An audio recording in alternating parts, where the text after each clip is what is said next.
Apology of the Great Work or Elixir of Philosophers. Vulgarly said Philosopher's Stone. By Monsieur l'Abbé Dom Belin. 1659. Where the possibility of this work is demonstrated very clearly and the door of true natural philosophy is completely open. To Monsignor Charles de Gourville, Archbishop of Besançon, Prince of the Holy Empire, Marquis de Marnay, etc. My Lord, the work that I dedicate to Your Highness has not yet seen the light of day because there are few people to whom it conforms. I spent less time composing it than determining to whom I would offer it, and it would still be in obscurity if I did not have the honor of knowing you. It is hard to believe that there can be a general agent in nature, and one cannot also persuade oneself that there are men who are universal in their achievements. However, I had to find one marked in this rich corner in order to dedicate this work. You have favored me, Monsignor, in this meeting, since you appear to the eyes of the most enlightened with this advantage. I have seen so much connection in your person with the subject I am defending that if I addressed this apology to others, I could be blamed for imprudence and poor conduct. The sages call it their great work whose power knows no bounds and whose effects are priceless. He acts in the three kingdoms of nature in a totally divine way, since he drives out the faults he encounters and gives them the beauties they do not have. Nothing can stop me from saying, Monsignor, may the wisest look upon you as their mirror, and may your illustrious birth, joined to all the fine qualities which can elevate a man, compel them to believe that you are one where art and nature worked with care and exhausted themselves with pleasure. We also know that your power and your authority have no limits, since they extend everywhere, and that, in the three orders which compose a perfect state, you can undertake everything and execute everything. The Church considers you and follows you as its beacon and its head, the nobility honors you as its adornment, and the whole third estate regards you as a protector. And we can think that as our great work produces gold in the metallic kingdom, makes flowers and fruits grow in the vegetable world, restores and preserves health among men, you give birth to love in the third estate by your gentleness, you animate the hearts of the nobles by your generosity, and you happily maintain the Church in its luster by your prudence. If you have been seen several times to preside over the states of your province, it has not been by choice, but by your merit. And if the desire for the honor natural to all could not shake anyone to make him compete with you on the occasions of recognizing your virtue, it is a tribute that all men owe him, and a public acknowledgment that all that the province has that is finest and most glorious can only crown with dignity your chief, and that everyone is persuaded that they must defer to you with reason and esteem themselves below you with justice. So you have, Monsignor, in your actions and in yourself, there is a great deal of connection with our work, and I cannot be blamed for the freedom I take to address you in defense of it. Rather, I have reason to believe that if a whole province has given public testimony to your eminent qualities, everyone will do me good to leave an eternal mark in my writings. I admire my happiness on this occasion, since, expecting you to give only a few slight proofs of my respect, I am doing good to the public and gaining glory for myself. I oblige a whole province, making it appear just and virtuous by the account of the honor which it returns to you. I procure fame and love, publishing the truths which most please him. But what is most glorious to me is that I make known to all the earth that I am, with respect, Monsignor, from your most illustrious greatness and lordship, the most humble and most obedient servant, Dom Belin, Abbot, etc. Forward. Since ignorance and falsehood combat the beautiful truths more strongly than ever, one should not be surprised if my zeal lights up more for their defense. It is a fate given to nature to be persecuted in its finest works, and to art to be blamed in its richest enterprises. It seems that time, which puts an end to the most inveterate evils, instead of removing them, gives it new strength every day, and that, increasing the number of the ignorant, it also increases the rigors of its pernicious effects. The great work of the sages holds the first rank among beautiful things. Nature without art cannot complete it, art without nature dares not undertake it, and it is a masterpiece that limits the power of both. Its effects are so miraculous that the health it procures and preserves for the living, the perfection it gives to all the compounds of nature, and the great riches it produces in a wholly divine fashion are not its highest marvels. If God made him the most perfect agent of nature, we can say without fear that he received the same power from heaven for morals. If it purifies bodies, it enlightens minds. If he brings the mixtures to the highest point of their perfection, he can elevate our understandings to the highest knowledge, whence it is that several philosophers have recognized in this work an accomplished symbol of the most adorable mysteries of religion. It is the Savior of the great world, since it purges all things of original stains and repairs by its virtue the disorder of their temperament, and in this it represents Jesus Christ. It subsists in a perfect ternary of three pure principles, really distinct, and which are but one and the same nature, and in this it is a beautiful symbol of the sacred triad.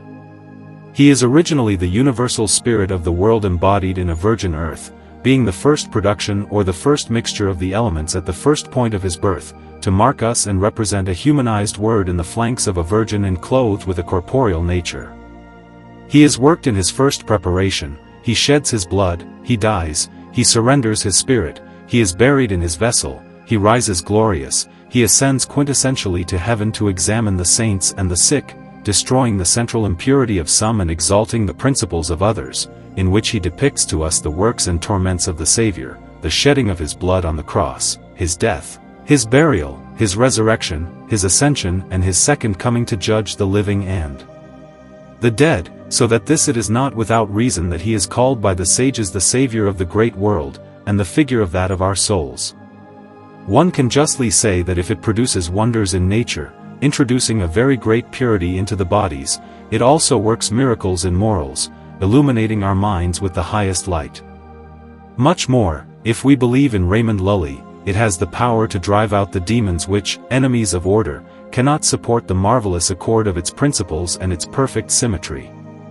If God has subjected the demon to the smallest bodily things, lowering precisely below his rank the one who has insolently wanted to raise himself above himself, as we notice in the gall of the fish of Tobit and in various simples whose odors drive away the devils, it is probable that they are subjected to the most noble body of all nature, where heaven and earth agree to contain their richest treasures.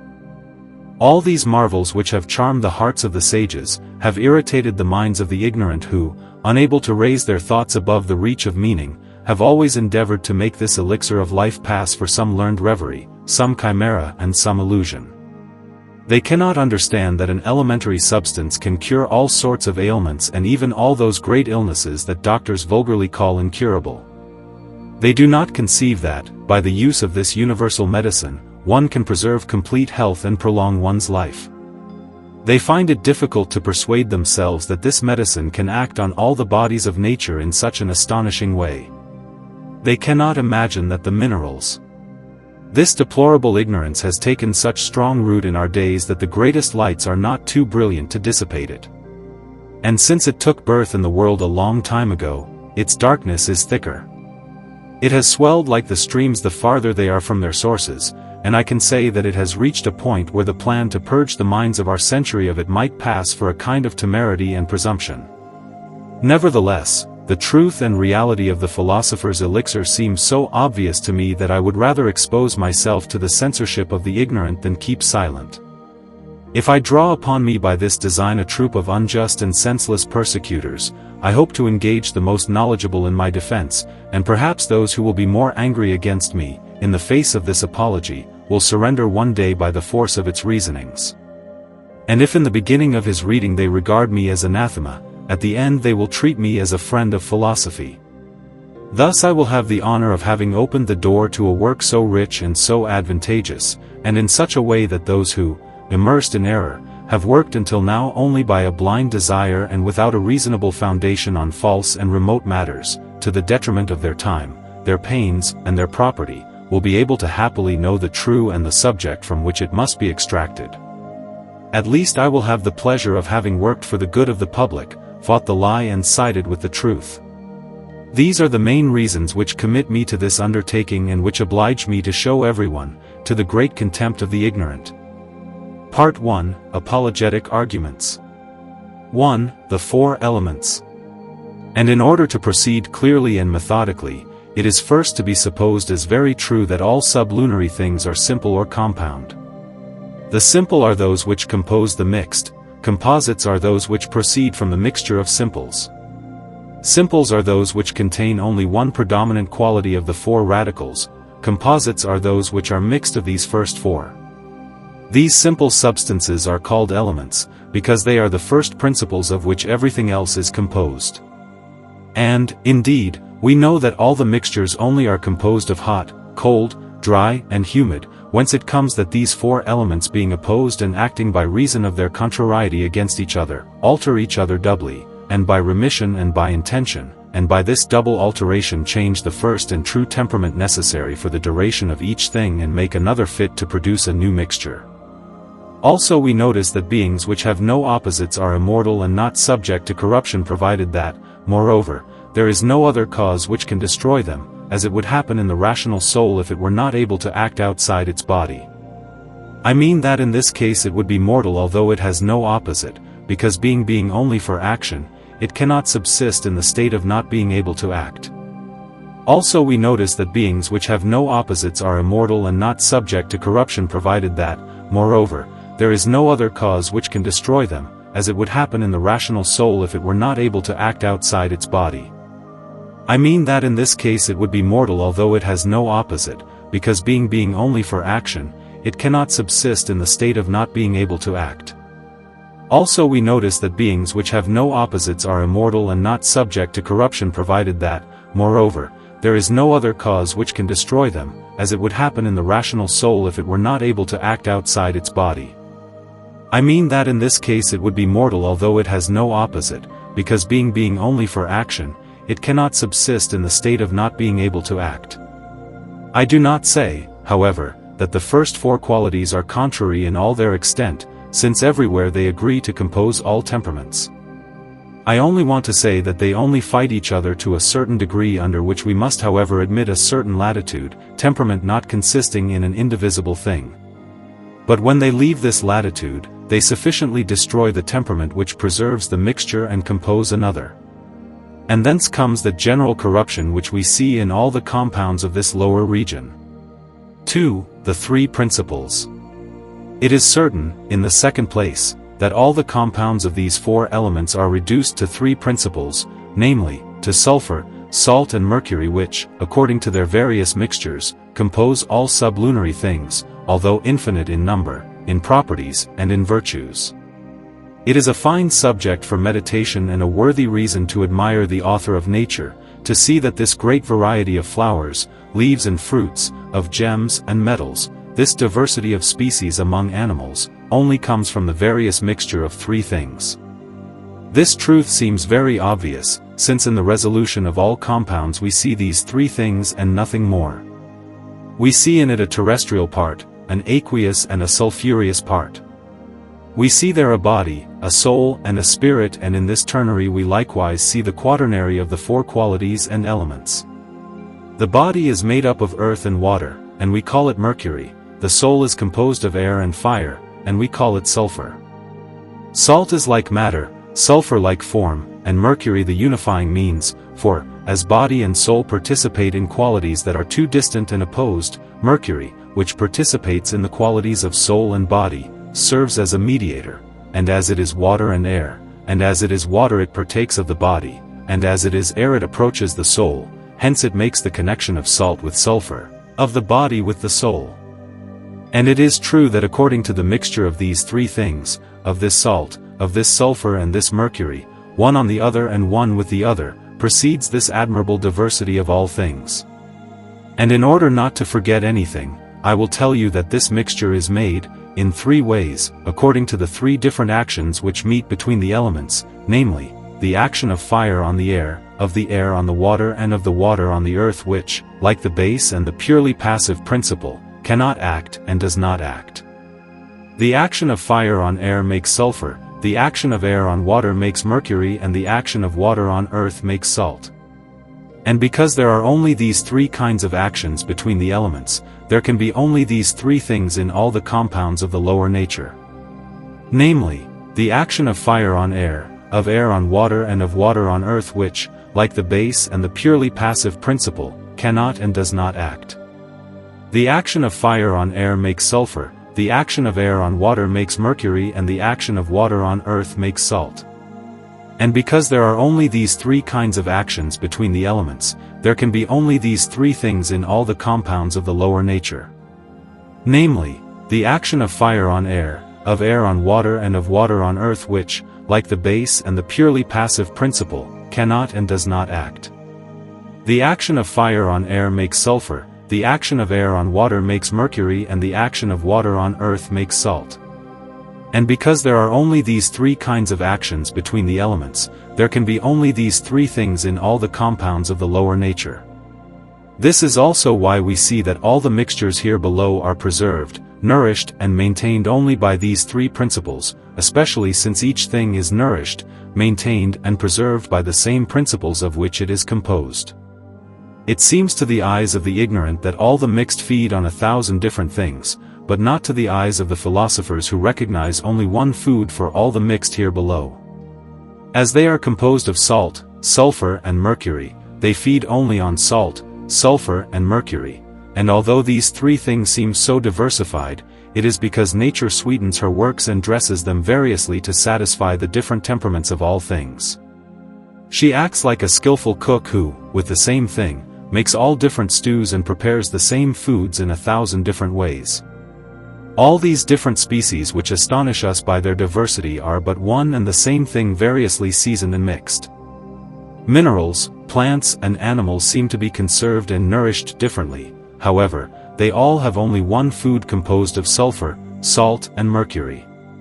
The same thing which preserves makes plants grow and elevates, preserves and nourishes metals, minerals and animals, and this common food is the balm of nature, composed of these three things which do everything, preserve everything and are everywhere. He is drawn into our gardens by our herbs, into our beds by our flowers, into our mountains and caves by our minds, and, among animals, by the stomachs. It becomes plant in gardens, flower in flower beds, metal in mines and animal in our body. Plants and minerals suck it into the earth immediately and animals suck it through the plants and animals themselves. As the mineral and vegetable natures are not so perfect as the animal, and sensitive, they suck it without preparation and less determined, but because animals are more perfect and exercise the operations of the senses, they suck it more prepared, more advanced and more in conformity with their temperament. But it is always the same balm prepared differently which nourishes and preserves them each in its own way and according to its constitution, and, though often shrouded in grime, filth impurities, the natural virtue and warmth of each thing does not fail to attract it to itself when it is strong enough and separates in a completely miraculous way all these heterogeneous and foreign envelopes. Whence is it that we see by experience that animals apparently throw as much excrement as they have taken in food? It's because they retain only this balm which is in everything and which is in very small quantities. This remnant is only a disguise, a box or, if you will, a prison where he is locked up. This universal food was represented to us by the manna which contained all sorts of flavors and which suited the taste of all these peoples in the desert. We also notice that the lands which do not have this balm, which the vulgar call salt, are sterile and yield nothing and that everything dies as it lacks this balm. If therefore all is preserved by this balm made of salt, sulfur and mercury, and if we discover these three things, and nothing more, in the resolutions of all the compounds, it is a very evident mark that all is made and composed of these three things. 3. The matrix and the universal vessel of nature. Since everything is composed of these three principles, sulfur, salt and mercury, following, as we have said, the three diverse actions of the elements, there must necessarily be a general compound of these three things which proceeds immediately from them, because as soon as the elements act on each other, they do not act to first bring their mixture to the highest degree to which nature can attain, especially since acting wisely in everything she does, she walks step by step and she advances. From degree to degree, she never jumps in her works, she always passes through the middle, and this is observed and noticed in all the operations she produces in her three kingdoms. His intention is indeed to go to the most perfect, but not without going through the circles that lead him there. When she works in the mines, it does not claim to make lead, tin, mercury, iron, copper, or even silver, but only gold. But as it is always wise and follows the movements of its author, it does not intend to make gold first and in its first step, and, working in the kingdom of plants, she wants to make herbs and perfect trees, but not in a day. Among animals she claims to form, raise and organize a body with all the beauty she can, but not without taking many different steps. And as, working in a particular and determined realm, it goes step by step, so before passing into the particular, it begins with the general and with the first action of its elements. It makes a universal and general mixture which is found all over the world, this element being the matrix and the universal vessel of nature, and, of this general mixture, all the others are composed. It is from him that they take their birth, it is by him that they rise, that they are maintained, that they are preserved and nourished. It forms and enriches minerals and metals, it composes and causes plants to grow, he makes and feeds the animals.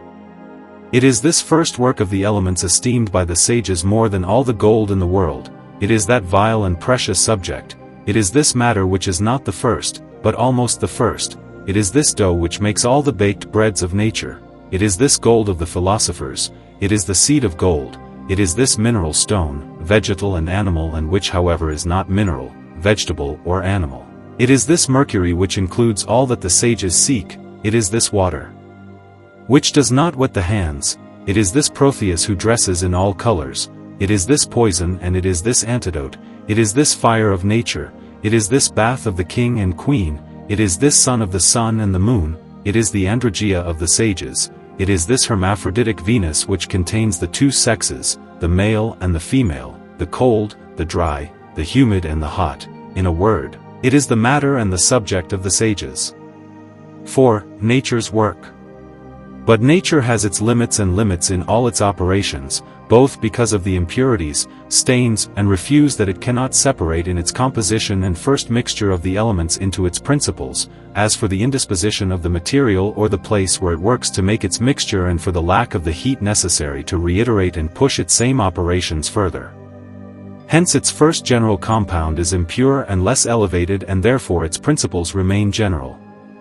This general sulfur, this general mercury and this general salt of which all the particular mixtures are composed participate in the same impurity and imperfection of their birth. It is a stain or an original sin that they draw from their source, it is a defilement which comes from the father and the mother and which is communicated to all the particular mixtures by way of generation. The dross, feces, earthiness, sulfurity, phlegm and other similar impurities, which we see in imperfect metals, are effects of this sin. Roughness, sourness, crudity, indigestion, immaturity and other similar defects which are noticed in vegetables are streams from this source. The diseases and infirmities which animals suffer are marks of this venom, and there is nothing in all sublunary nature which has not been conceived and begotten with this original sin and stain. Even gold, which is the most perfect compound here below, was not conceived without this spot, and the conception of the purest was not immaculate. It is true that its salt, its sulfur and its mercury are the purest. However, they are not exempt from certain central spots, less coarse than those which are met with in other metals, as appears from their solutions.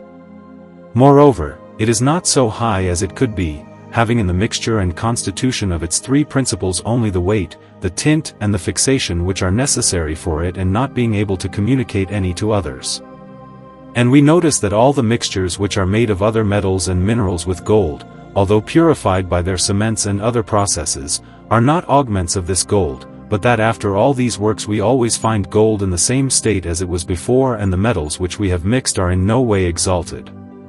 We also see that nature remains for hundreds of years making the finest and richest of its mixtures or elementary compounds.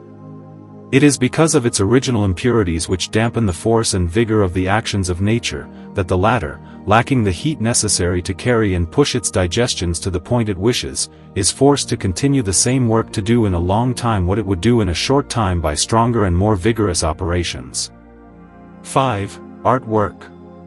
Now if this general mixture, impure in its birth and which infects all the particular mixtures with its first venom, being their foundation, their nourishment and food, were free from its original impurities and stains, and if the mixture of the principles which are its composition were exalted in themselves and made more perfect, it is certain that it would have the power to exalt, elevate and perfect, for if, in its weakness and in its imperfect mixture, it makes, it nourishes, it raises and preserves so many beautiful and diverse species in the mineral, vegetable and animal kingdom, what would it not do if its mixture were pure and perfect? No doubt it would produce much more beautiful mixes, it would nourish them more abundantly, preserve them more strongly and raise them more highly, but it is true, and no one can ever doubt it, that art, joining with nature, can give this perfection and this purity in addition to all the defects of nature. This it can and does do first when it separates the stains and filth of the three general principles, furnishing them with a more suitable matter, place, or vessel than is that in which nature operates, which is filled with filth and 1,000 kinds of filth. Secondly, by administering a fire more proportionate, stronger, and which he handles more at his pleasure and as he wishes, to reiterate advantageously and with addition the same operations that nature practices in her works and her mixture, which are digestion, evaporation and distillation, purifying the three principles by rejecting the dirt and the coarser parts of salt, the superfluous aquosities of mercury and the addustible parts of sulfur. 6. The universal medicine and the elixir of the philosophers. If art and nature, or rather if nature aided by art can make the general mixture very perfect, it is indubitable that being applied to particular, impure and imperfect mixtures, art will perfect them and bring their principles to their ultimate purity. Being joined with the imperfect metals, it will make gold, which is nature's term for the mineral kind. Likewise, it will make vegetables capable of producing promptly the best fruits of their kind and will cure animals of all diseases and will be the panacea, the universal medicine for all the mixtures and compounds of nature, because the good, by essential inclination towards what is similar and proportioned to it, joins and attaches itself to it, and therefore, the very great good which is in this perfect mixture, finding in the particular mixtures something good, he embraces it and unites himself closely to it, and thus by uniting with it, it increases and augments it, and, for the contrary reason, having a much stronger essential aversion against evil, it rejects all the evil which it encounters in the mixtures and, consequently, it purifies, it perfects, it exalts, it preserves, it heals all the subjects where it is sufficiently and properly applied. It is on these foundations that all the philosophers relied when they attributed so much marvel to their elixir, when they said that being applied to gold it exalted its tincture and its fixation with exuberance, so that it could communicate it abundantly to imperfect metals, that by throwing a grain or thereabouts into water and watering all sorts of plants, he caused them to produce their best fruit in a short time, and even in the depths of winter, that being drunk in the liquors suitable for the diseases of the human body, it healed very quickly, broke the calculus, cleansed the leprosy, soothed the drops, purified the blood, comforted the natural heat, repaired the radical humidity, chased away bad weather and, in a word, gave health, the strength and all the vigor the animal might have, that being joined to the glass, it made it very malleable, to the crystal, that he made a diamond of it, to the complexion, that it embellished it marvelously, to jewels, that it increased their hardness, their brilliance, their color, their beauty and their price. It is also not without reason that they said that this elixir could be multiplied in quantity and in virtue up to infinity, since the more a subject is digested, distilled and evaporated, the more it is purified and exalted, and art can repeat these three operations as much as it wants. It can also administer several times the principles which compose it and which, therefore, multiply it. It is on these same foundations that I lean to close the mouths of our presumptuous ignoramuses who dare to enter into compromise with the sages of the time and of antiquity and think of triumphing over the truth by frivolous reasons which they oppose to the unshakable and assured principles of philosophy. Let them not get angry again if I call their strongest objections frivolous and frivolous. This is the sweetest epithet I can give them, and, in order to make it confess to themselves and confound them more, although they are not worthy to stop our minds and do not deserve an answer, let us examine them all in detail and in particular, and do their honor to answer them to their confusion, to the advantage of the truth which, not being able to be conquered, shines out all the more as it is persecuted and crossed. Part 2, Answers to Objections. First objection. The first feature of ignorance in this encounter is to say that, from the birth of the world until our days, we do not find that anyone has accomplished this work, and that, for this reason, we must believe that the enterprise is vain and the success impossible. I leave it to everyone to judge whether this first objection is not altogether ridiculous, and whether it is reasoning like a clever man to conclude the impossible by the negation of a fact.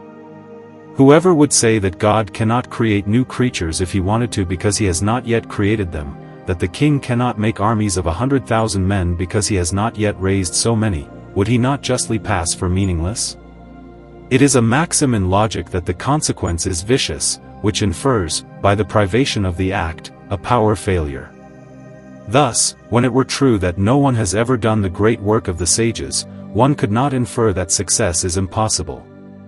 But far from it that we have to grant that this work has not been done, rather we must and can reasonably believe that many philosophers favored by the grace of heaven have seen it, handled it, accomplished it, and happily used it. Otherwise, it would be necessary to revoke in doubt the writings of several great personages who assure it with oath. If the report of 2 or 3 witnesses, taken even from the common people, is authentic among men, if that of a man of honor and merit renders a reasonable belief, with all the more reason the report of more than 100 great men illustrious in piety, in virtue, in science, gives a very probable testimony that this work has been done, and we owe much more to their authority than to the imagination of a vulgar fool who makes the senses the arbiter of all beliefs. The great Hermes, called Mercury Trismegistus, who had all the knowledge of nature, who even rose to the point of discovering some rays of the ineffable mystery of the sacred triad, Pythagoras, Socrates, Plato, Aristotle, Solomon, Khalid, king of the Egyptians, Geber, king of the Arabs, Roman Morienus among the ancients, Artephius, Synesius, Raymond Lully, Arnaud de Villeneuve, Bernard, Count of T. Revison, Roger Bacon, Basile Valentine and so many other personages marked in the best corner of all the centuries, who all assure not only that this work is possible, but that they have completed and perfected it, and who have used it for their health, have lived longer than the common man and have assisted their neighbor, are they not more credible than the most reinforced troops of the ignorant? Certainly. Second objection. If this great work of chemistry were possible, which promises entire health and a great abundance of wealth, those who devote themselves with passion to this science should be the richest and healthiest in the world. We see, however, that usually they are the most infirm and the poorest. To be honest, to promise to cure gout, leprosy, dropsy, paralysis and other diseases that are called incurable and to be gout, leprosy, paralytic, gritty and dropsical, to promise mountains of gold and not have the ground, to be naked and covered with lice, is to expose oneself to the laughter of everyone and to pass for ridicule in one's proposals, deceitful in one's promises and committing censorship. You're of the public this art of making gold and healing. To tell the truth, if those who work on this masterpiece of chemistry, with happy success, were the most infirm and the poorest, this second objection would pass in my mind as invincible. But to say that the art of healing and of making gold is chimerical because 1,000 sorts of scoundrels, pretending to acquire the theory and the practice of it, occupy themselves all their lives in seeking the means of doing this by quite remote means, blowing day and night, sweating without rest after their tincture, their fixing of moon and Mercury, their extraction of Mercury, Saturn and antimony, their circulation, their essence, their powder and amalgamation of diverse and foreign matters, and which nevertheless eat and dissipate their good and that of their friends whom they deceive by 1,000 vain hopes and whom God allows to be deceived as a punishment for their ambition, and then, filled with mercurial and arsenical fumes, of their matters or their coals, become gouty, podiatric and poisoned with chronic diseases. This would be a very bad reasoning. And then, it is certain that those who work successfully live hidden and unknown, and those who work in vain occur everywhere. Prudence inseparably accompanies those scholars who possess this gift of God, and vanity and ostentation are attached to those who seek and find only smoke. These are always poor and infirm, but the others enjoy with pleasure and richly the fruit of their labors. Do not therefore say that those who devote themselves to this divine science are poor and infirm. Say only that those who devote themselves to it in vain live in poverty and in languor and often die in contempt and infamy, because for those who practice it learnedly and wisely, since prudence keeps them closed and covered, you do not know them and cannot pass an entire judgment on them, and if you were happy enough to know them, you would notice prudence in their conduct, charity in their actions, probity in their morals, modesty in their bearing, restraint in their words, and all the marks of good health in their countenance.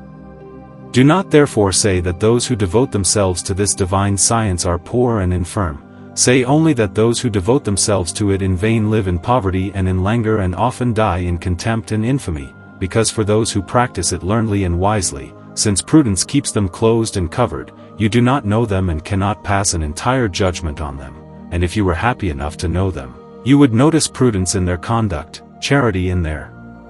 actions, probity in their morals, modesty in their bearing, restraint in their words, and all the marks of good health in their countenance. Do not therefore say that those who devote themselves to this divine science are poor and infirm. Say only that those who devote themselves to it in vain live in poverty and in languor and often die in contempt and infamy, because for those who practice it learnedly and wisely, since prudence keeps them closed and covered, you do not know them and cannot pass an entire judgment on them, and if you were happy enough to know them, you would notice prudence in their conduct, charity in their actions, probity in their morals, modesty in their bearing, restraint in their words, and all the marks of good health in their countenance. For as for those who practice it skillfully and wisely, since prudence keeps them closed and covered, you do not know them and cannot make an entire judgment of them, and if you were happy enough to know them, you would notice prudence in their conduct, charity in their actions, probity in their morals, modesty in their bearing, restraint in their words, and all the marks of good health in their countenance. Third objection.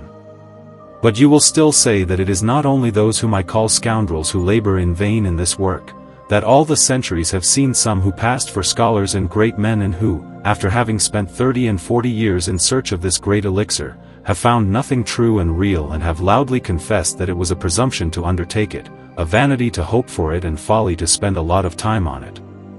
That if so many men of merit who have had public approbation and who, with the point of their minds, have penetrated the most hidden and sublime truths have exhausted themselves in this search and have brought back only a very sensible displeasure at having wasted their time and their oil on it, is it not a very strong conjecture to cast doubt on the possibility of art? It is not difficult to answer this point. First, it is a question whether several great learned persons in philosophy have labored there in vain. I put in fact that, if one is really learned, one works in secret, and that it is only the ignorant who pride themselves on publishing their work, displaying large laboratories to lure and catch the strongest among the curious and, consequently, that one cannot easily know if several learned men have worked without succeeding. But suppose, indeed, that all the centuries have seen some who, with very great enlightenment, have found in this work a stumbling block rather than an elixir of life, what can you draw from it except that all those who work will not succeed, and I willingly grant it. But if by that you think to make people believe that art is not possible, you deserve to be laughed at. Anyone who would say, 1,000 people and even the most expert in the art of navigation have undertaken the voyage of America without ever being able to arrive there, therefore this voyage is impossible, would we not send him back to the first rudiments of logic? The greatest minds are not infallible and all of our greatest lights are mixed with darkness and darkness. The work of the philosophers is a simple work of nature, and most of the great minds of the world happen to stray from simplicity and, being too subtle in thought and action, vanish in their conceptions and stray from the straight path of nature. Moreover, the minds of men are limited. They are enlightened in some things and blind in others, even the highest are fools in the least matters. They will reason marvelously, they will be admired in their speeches in general subjects and, if it is even a little necessary to descend into the particular, they lose the tramontane and find all their finest reasoning defective. For example, if one makes a speech on some primary quality, a good mind will speak wonders. He will say that the quality of the dry is opposed to that of the wet, that the more a thing is dry, the less it is easy to solve. Speaking thus in general, he will persuade everything he says and strive to persuade others. But if he comes to apply this theory, no doubt he will become blind. He will see that the stone is dry by nature and that indeed for this reason, being put in water, it does not resolve. But he will also see that the stone being calcined is drier than it was before, since the fire carried off the little moisture it had, and yet it is more easily calcined, and yet it is drier calcined than not, and here are these beautiful speculations reversed, to tell you that the greatest minds, or who pass for such because of their subtleties and fine speeches, are stopped at the first step when they have to apply their principles. Thus all those who are esteemed for great personages or are not, in fact, or their too great subtlety leads them astray from the path of truth where they find bounds and limits in their undertakings. So it would be no great wonder if many of these so-called great men had undertaken this elixir of life and had not succeeded well, but that also would not be a reasonable basis for reversing its possibility. Are stopped at the first step when they have to apply their principles. Thus all those who are esteemed for great personages or are not, in fact, or their too great subtlety leads them astray from the path of truth where they find bounds and limits in their undertakings. Fourth objection. How does it come about that this occupation is blamed by everyone and even by the wisest? How does it come about that being mad or deceitful and looking for the philosopher's stone is the same thing in public opinion? When you tell me that the sages blame those who occupy themselves with the research and practice of this work, it is as if you were telling me that the most virtuous blame the most heroic action of virtue, the most just, the noblest effect of justice, since this work is one of the principal effects of wisdom and that is why it is called the secret of the sages, the work of the learned, the great work of the art and nature and the stone of the philosophers. If you said that those who pass for wise and who are not do not approve of this occupation, I would still agree with you, but that would be a weak reason to condemn it. I likewise admit that most of the world condemns it, but far from it that it is necessary to draw from this that it is blameworthy. Rather, I draw from it a reason for its justification since, as Scripture says, the world is full of fools, and fools cannot approve of what proceeds from wisdom. It is for this reason that beautiful things are always crossed, that the best designs find no support and that the highest truths are despised and are not known. Do we not know that the very truth, having descended from heaven to earth to manifest itself and make itself known, met only persecutors when it spoke, to enlighten the minds of humans, of the highest and divine doctrines? We asked for signs, we saw murmurs and uprisings in the cities and we had to justify these words with 1,000 deaths, 1,000 martyrs and 1,000 bloodsheds. On the contrary, a false prophet has no sooner appeared to publish his reveries and his lies than in a short time he has infected and profaned an entire holy land. Man is now universally corrupt in all his powers, and as the disorder of his will causes him to incline to the side of good, or to prefer apparent goods to the true, so the disorder of his understanding leads him to embrace the right rather than the true, to despise the truth and love the lie, whence it is that public approval is not always the voice of God, and that which is blamed by most men is often glorious and worthy of praise. I am well aware that you will add that this universal blame is not without foundation and that the deceits of those who profess this art, the great inconveniences which come from it every day and which have come from it at all times are voices which cry loudly against art and against artists. But I will also answer you that this foundation is so weak that it falls by itself. I confess that great abuses have slipped into the practice of this art and that many ignoramuses, presuming their strength and rising above their reach, have always wanted to mingle among the sages, study in their schools, occupy themselves with reading their books and trying to practice their greatest secrets, but having no other guides than their feeble reasoning, they have taken the writings of the philosophers literally. But if it were necessary to condemn all the professions into which abuse slips, doubtless the most holy and legitimate would be subject to censorship. The magistrates should be banned since we notice in the most famous senates unbearable abuses in the administration of justice.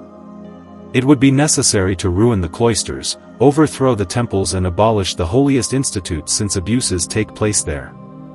It is an evil which appears to everyone that the greatest abuses usually follow and accompany the noblest professions. It does not, however, proceed from the nature of employments and professions, but from the malice and weakness of men, who are so easy to get into disorder that the slightest wind makes them fall into it. If therefore we notice abuses, and very great abuses in the art of the philosophers, it is rather a reason for approving it than for condemning it.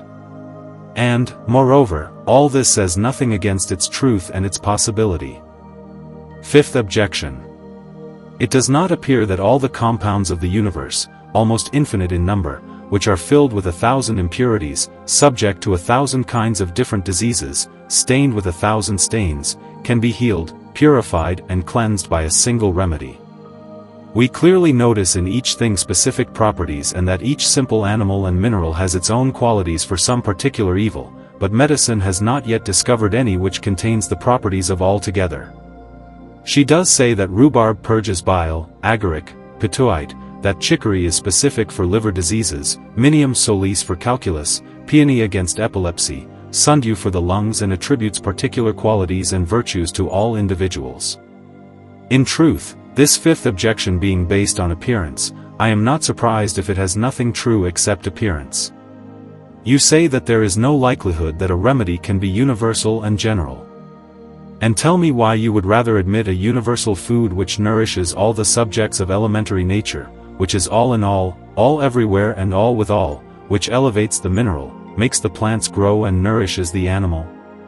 Do not all sublunary things live and are preserved by a single balm of nature which the vulgar call salt?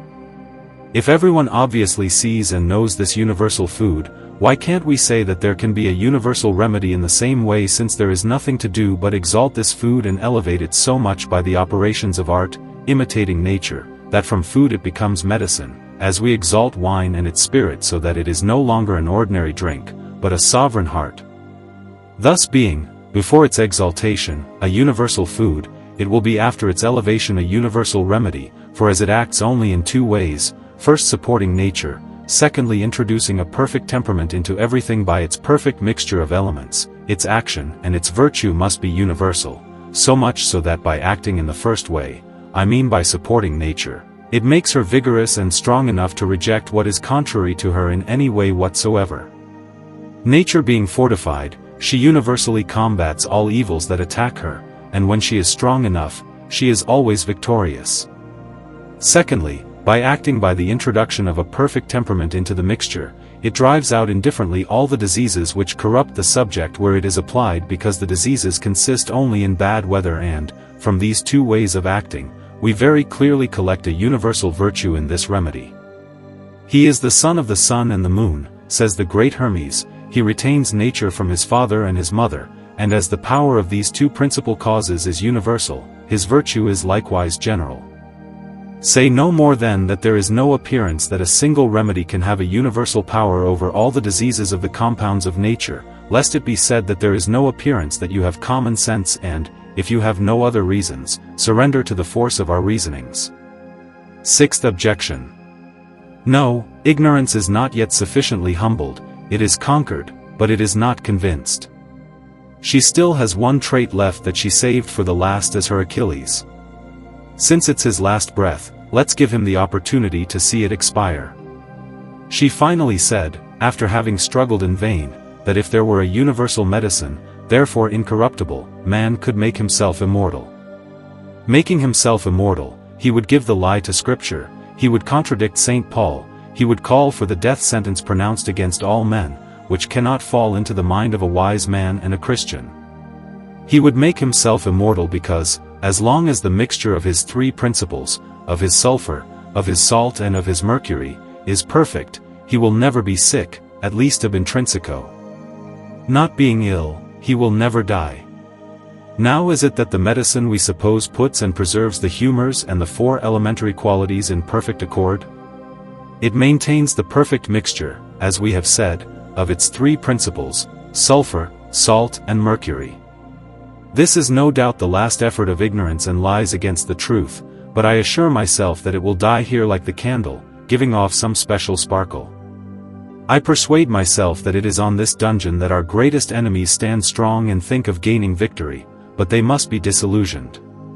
First, what harm in believing that a man could be immortal by the use of some remedy, if the tree of life in the earthly paradise had produced this effect? There is no repugnance that a thing cannot make a man immortal, this immortality being only ab extrinsico, as the school speaks, and not being properly speaking an immortality, so that, even if a man should never die by the use of our medicine, he would still be mortal ab intrinsico, having in himself the elements which have in them the principle and the root of mortality. When a man would never laugh, he would not stop being laughable for that, having in himself the principle of laughability. Likewise, when a man never died, he would still be mortal, having the form and principle of mortality. Immortality ab extrinsico is not repugnant to the creature, otherwise, no external power, not even that of God, could preserve it in eternity, and it is not equally repugnant that a creature by its virtue should communicate and produce this immortality. Otherwise, the story of the tree of life would not be true, which we cannot allege without crime. And no doubt, if this tree of life was not the same thing as the elixir of the philosophers, it was at least something similar. It was a fruit which must necessarily have the elements perfectly mixed, since it had to preserve a perfect temperament for man. And nothing can naturally preserve a temperament of this kind except by means of the perfect mixture of elements. And from this we can derive in passing a moral reason, why this great secret is communicated to so few people, and that of 100,000 who seek it, not one finds it, of 1,000 who acquire knowledge of it, barely 2 or 3 succeed in practice. It is that being like a tree of life in the ground and, consequently, one of the advantages, of the innocence of the first man, sin deprives us of it as well as of the other happinesses that God had attached to this state of glory and beauty. There are only souls chosen and looked upon by God with a more loving eye who receive this grace, who penetrate into this secret and who complete it happily. Others whose souls are not entirely purified nor marked by virtue, who have ambition in their hearts, vanity in their minds, who consider this treasure only as a means of maintaining their luxury and their debauchery, of taking their wanton pleasures, of satisfying their passions, and do not know that it is necessary to bring back and render to God what comes from Him, are prevented and diverted by something similar to the seraphim who, with a sword of fire, is interposed to guard the entrance to the earthly paradise. Indeed, I am fully persuaded that God will never allow a wicked, ill-intentioned man to possess this secret, even when he possesses it, having learned it either from a friend or from obstinate readings of the philosophers. I firmly believe that he will never put it into execution, or, if God blesses his work, he will never use it.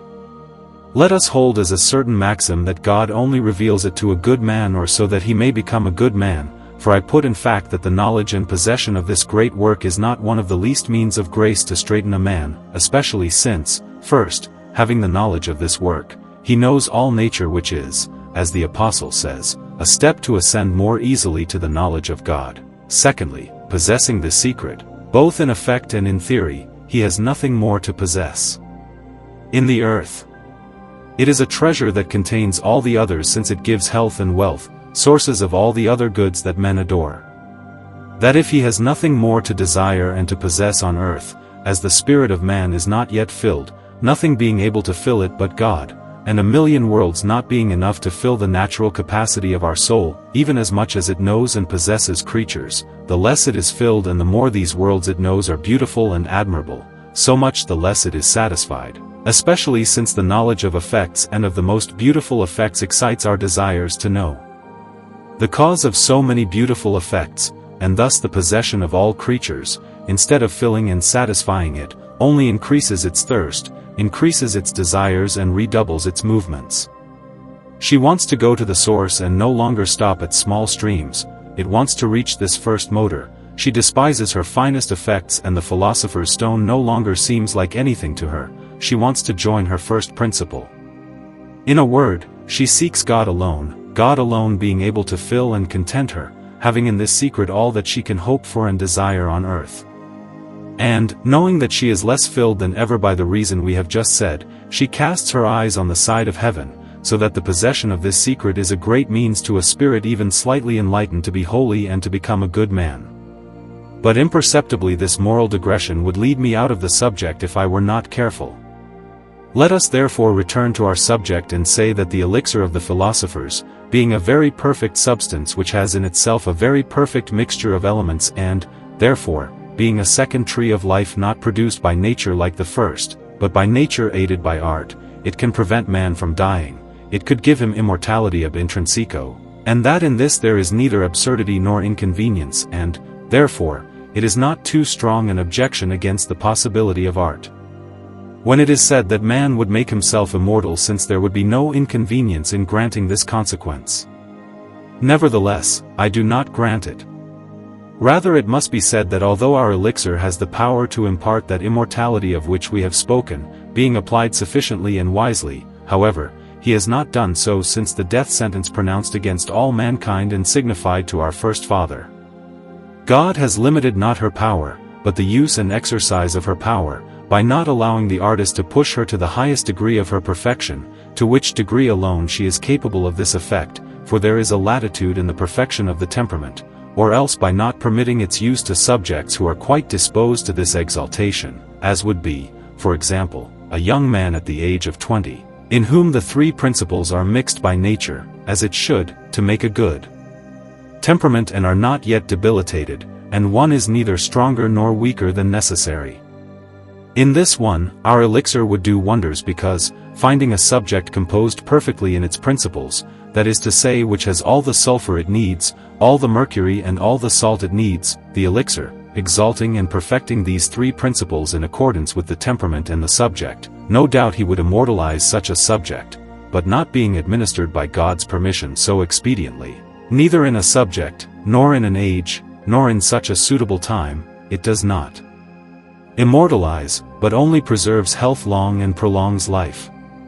For example, a man, whether young or old, will be constituted by nature in a certain temperament that the dry will greatly dominate, or the hot, or the cold, or the humid, or there will be either little or too much sulfur, of salt or mercury, and so will not be of a good temperament which demands a certain equality in the weight of nature, as our elixir acts in accordance with the subject and the nature of things, exalts and perfects them. It will exalt the dry, the hot, the cold and the humid. Of this man, his sulfur, his salt and his mercury, but always in accordance with his temperament and his natural constitution. It will purify these three principles, but it will not change their disposition, otherwise, in its application, it could change the species, because, as the various mixture of these three principles makes the diversity, if the elixir changed the mixture which makes such a compound, it would make another one. Its sulfur, its salt and its mercury, but always in accordance with its temperament and its natural constitution. It will purify these three principles, but it will not change their disposition, otherwise, in its application, it could change the species, because, as the various mixture of these three principles makes the diversity, if the elixir changed the mixture which makes such a compound, it would make another one. Its sulfur, its salt and its mercury, but always in accordance with its temperament and its natural constitution. It will purify these three principles, but it will not change their disposition, otherwise, in its application, it could change the species, because, as the various mixture of these three principles makes the diversity, if the elixir changed the mixture which makes such a compound, it would make another one. Whence it comes that having all received from nature a certain temperament and a singular mixture of our elements, the elixir only purifies, exalts and perfects them, but does not change them. Thus it will prolong life, but will not make immortal, especially since, as long as this mixture remains, the source of immortality is not dried up. What deceives our enemies on this point is that they imagine that the elixir gives an absolutely perfect temperament, without having regard to the first temperament of our births, and that is not true. Otherwise, being applied to the seed of a flower, a tulip or a rose, it would make something which would be neither tulip nor rose. It only perfects the principles of the tulip or the rose and gives to this rose all the best temperament that it can have according to its natural constitution. The same must be said with regard to men and the other compounds of the sublunary nature. You see then how this objection which seemed so strong in its beginning was founded only on the ignorance and the lack of light of the enemies of the truth. Let us therefore conclude in favor of philosophy and to the confusion of all those owls who cannot bear the clarity of the most beautiful days, and let us say that reason publishes and establishes the possibility of the philosopher's elixir, that falsehood labors in vain to destroy it. If it is possible by nature aided by art, that we no longer blame those fine minds raised above the common and who have shaken off all the dust of the school, when we know that they curiously seek the knowledge of this divine science. Let there be no more effort to decry those who, already illuminated by the rays of wisdom, put their hand to the work and take an innocent pleasure in seeing nature at work. Let us rather give them eulogies and prepare wreaths for them, since they use their time to leave to the public what art and nature have most precious. Let us make a wise discernment of false and true philosophers, to eradicate some and honor others, that we detest the abuses brought into chemistry by all these unfortunate prompters, circulators, and impostors, but that we do not fail to love and approve of this holy divine art. It would be desirable for the good of our neighbor, that these pests be banished from the public, that those who give them asylums be punished with exemplary practice, that the homes of 1,000 foolishly curious people be visited often, who, under the pretext of professing medicine which they have never learned in other professions which require keeping furnaces, vessels and other instruments which can decide on both sides, escape in pernicious trades to all the world and, by their criminal conduct, procure for the sages, who occupy themselves innocently, crosses and persecutions.